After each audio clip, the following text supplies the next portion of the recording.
We are Cory and Wallace, an early retired couple on a full-time journey around the world.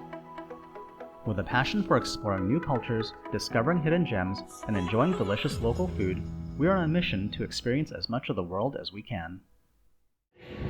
Good morning from Barcelona, Spain. This is our first full day in Barcelona, and this morning we are going to meet up with a free walking tour and do a tour of the Gothic Quarter, which is where we are currently staying. So it should be good. I've just got, some nice weather today. It's blue skies, shouldn't rain much, and I think this will be really interesting. And the word free walking tour is very misleading. We actually had to pay to book.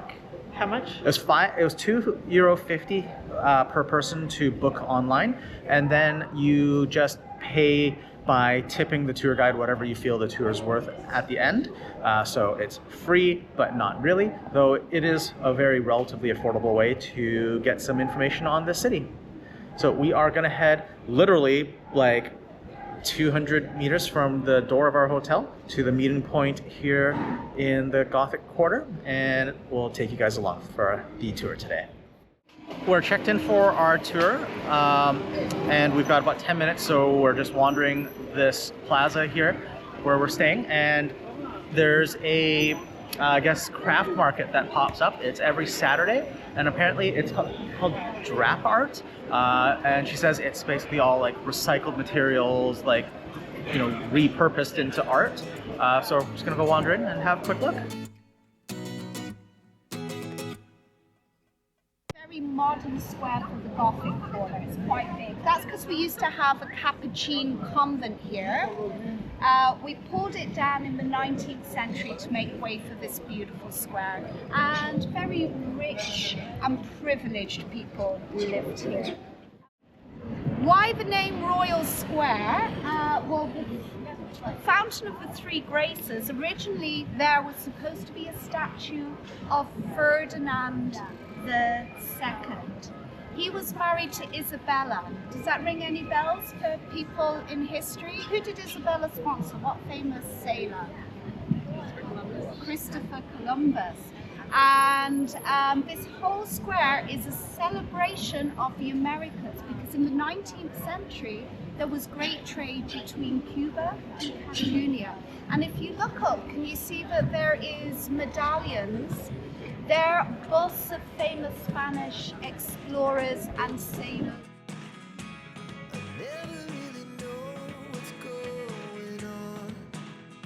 You see these plaques, they're really special for the city. They're telling you that it's a super old business and that it's been open for a long time. It still sells the same thing as when it opened.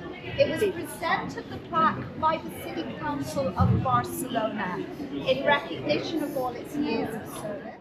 The oldest restaurant in Barcelona, courtyards, and it's the first place that served cutlery, which is what it's named after. Okay, the House of the Spoon. Okay, this is when we're getting more civilized with our eating habits.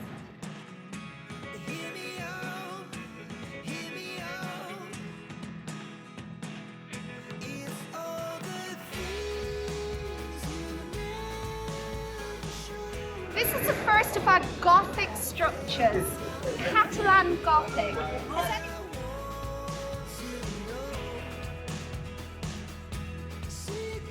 Anybody remember who first built Barcelona city? Romans. Thank you, you were listening. Wallace, is it? Yeah. Fantastic. It was the Romans. Remember I showed you the Roman city? And every time you ride into battle, you've got a bright golden shield. Have you got a shield on you? Fantastic. Now the shield doesn't do you much good, because in one of these battles, Wilfred is stabbed. And Charles, you feel very sorry. So you decide that you're going to give him an emblem for his people, because he doesn't have one. But how you do it is quite strange and gory. Take your 4 fingers, dip it into Wilfred's bloody wound, take them out, and do a bit of finger painting on his golden shield. And that is our legend of the Catalan flag.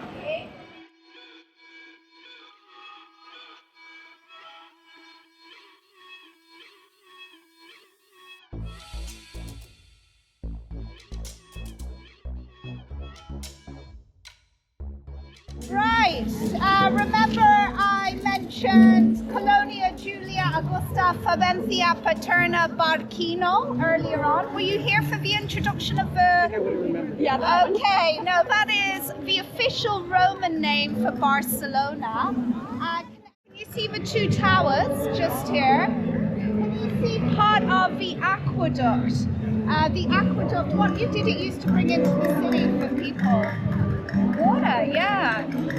It came overground, not underground, so aqueduct. And we can see two of the 78 defensive towers that used to surround the city. That's part of the old Roman wall. And if we look here, can you see those beautiful giant cast bronze letters? They say Barquino, not Barcelona. The Cathedral of Barcelona. There's only one cathedral per city, and that's a bishop's seat. So it's a very important building. And if we look here, can you see we're in Pla de la Seu? In Catalan, that means headquarters. And literally, the cathedral back in the day was the beating heart of the city. The king didn't hold council in his palace, he held council in the cathedral. I don't know if you've visited many beautiful cathedrals in Spain. The wooden choirs are amazing. We've got one from the 14th century inside. That's where he held council.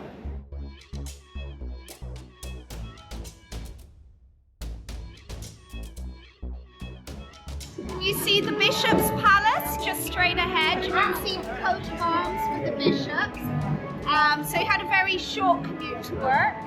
We can see the three ages of the cathedral here very clearly. The oldest part, which is Romanesque, it's a different style of architecture. Remember I said Gothic grew upwards. So we've got Romanesque from the beginning of the 13th century, 15th century Gothic, 19th 20th century Neo-Gothic, New Gothic. And this is the Archdeacon's house. It dates from the 16th century, but it's gone through many renovations and many different uses. And for a while in the 19th century, it used to be the centre of the Law Society.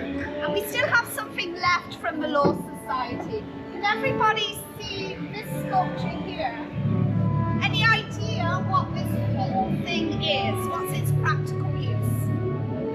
It's a mailbox. We sometimes use mailboxes nowadays. And if we have a look, we can see the sword of justice and the scales of justice with the Barcelona flag. We've got very fast birds called swifts. That represents the speed of the law. Ivy here that represents the law being slowed down with the bureaucracy. What have we got here? Turtle. Turtle, which really represents the slowness of the law or justice. And you can see that it's quite polished. They say that if you rub the turtle, you'll never get in trouble with the law. I don't know if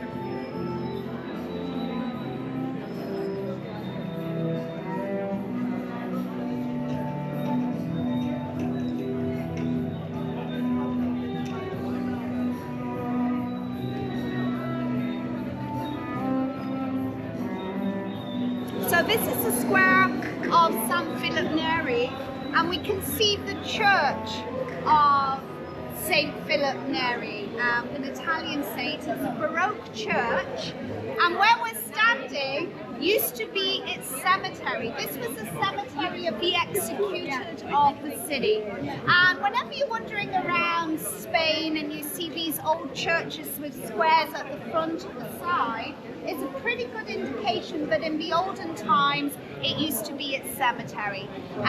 In the 19th century, a lot of the cemeteries were paved over, and the bodies into the ossuary chambers, and bigger cemeteries were built outside the city, a lot more hygienic. In the 14th century, we had over 4,000 Jewish people living in Barcelona. So that made up nearly 10% of the medieval population. And the Jewish people, they had their own rulers, they had their own laws. And the area was and still is called El Kai. Exit and entrance. Can you imagine two horses pulling carts coming head on? They're not going to make it past each other. So there was a one-way system. And these are modern signs, but they show you the old one-way system.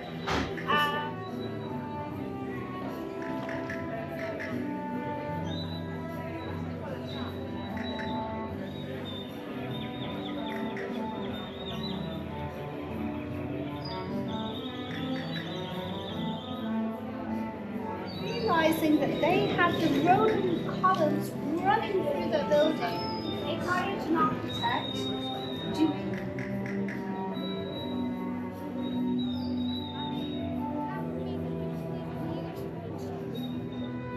Plaza del Rey, which means the King's Square.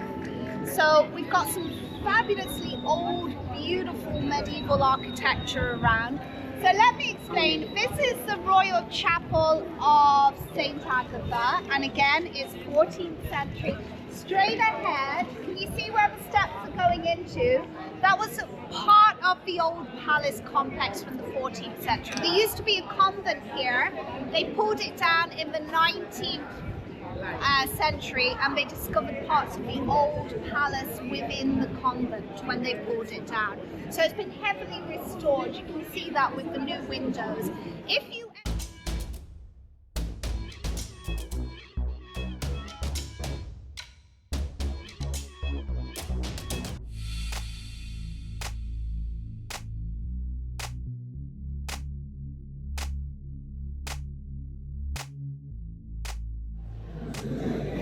have a look at this 16th century carved wooden ceiling.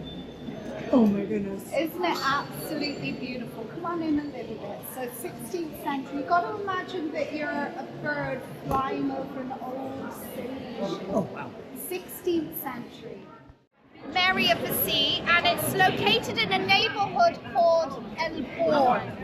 Now, El Born means tournament, and this is literally behind the church. At the very end, there's a big square, Plaza del Born. That's where all the tournaments or important events were held in the city. It was a big space. So, tournament in Catalan.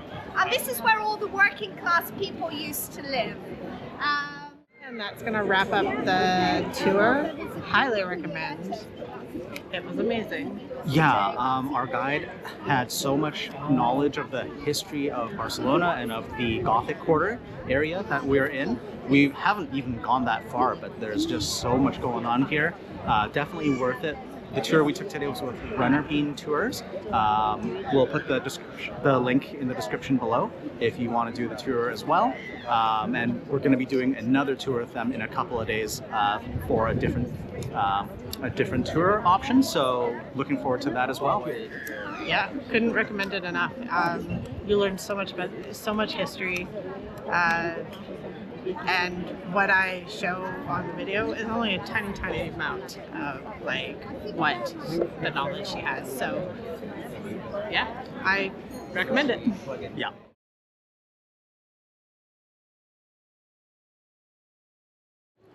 It is the next day now, and today we are going to check out the Barcelona Museum of History that's right behind us. We were here yesterday with our walking tour guide, and she indicated that it is free after 3:30 p.m. on Sundays. As it turns out, it's also free all day on the first Sunday of every month. So if you're here in Barcelona looking for something to do, this would be a great way to learn some history. We began to feel the fire. We rise like tall buildings as the chemicals, they take us higher. The night's young and it's just begun as she puts her hand in mine. We wanna chase the night, wanna dance to the light, pull stars from the sky, just two hearts running wild. Never sleep, never stop, as we shout from the top. We're gonna be two hearts running wild. The upper 2 floors of the museum were pretty cool. It's all about the history of the city and like the founding and the development of the city from like ancient Roman days up until pretty much modern times. We are now on the other side of the museum, and we've gone down to a basement level, and there's like the old remnants of like the city wall foundations and stuff. So we're gonna go poke around here and take a look. We wanna chase the night, wanna dance to the light. Pull the stars from the sky, just two hearts running wild. Never sleep, never stop. As we shout from the top, we're gonna be. We're gonna be. Two hearts running wild.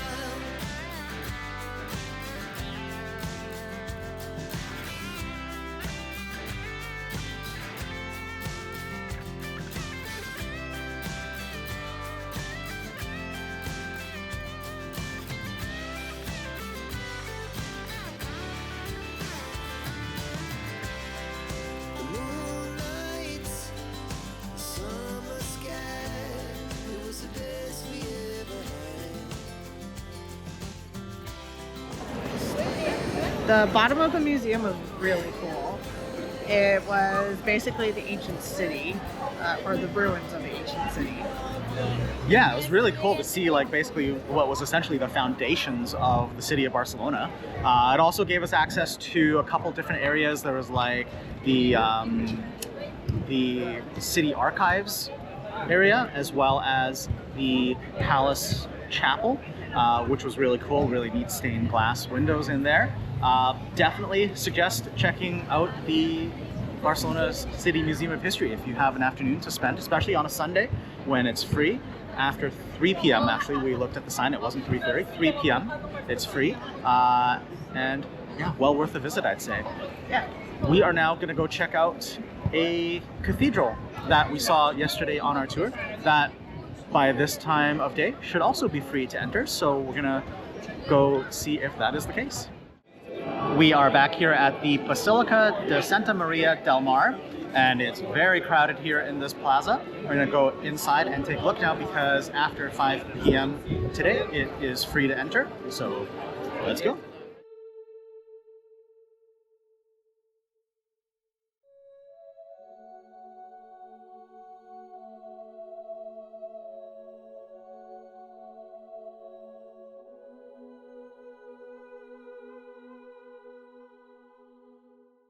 The cathedral was really impressive. Yeah, it's huge on the inside, very ornate, just beautiful stained glass. There's the organ. What do you think of that? That something was else. incredible. I have no idea how they put it all together. Our tour guide did say that the building itself only took 55 years to put together, and because of that, it's all one One style. architectural style, yeah. So that was really cool. Yeah, definitely worth visiting. So again, after 5:30 p.m., it's free to enter. So if you're here in the area, make sure to go take a look because that was very beautiful. But anyways, I think this is where we're gonna end the video. We're gonna go find ourselves some dinner, and we'll pick you guys up in the next one. Thanks very much for following along on our journeys here in Barcelona in the Gothic Quarter. If you like this video, please hit that thumbs up, give us a like, and make sure you subscribe. And join us in our other videos for more adventures. Until then, stay curious and keep exploring.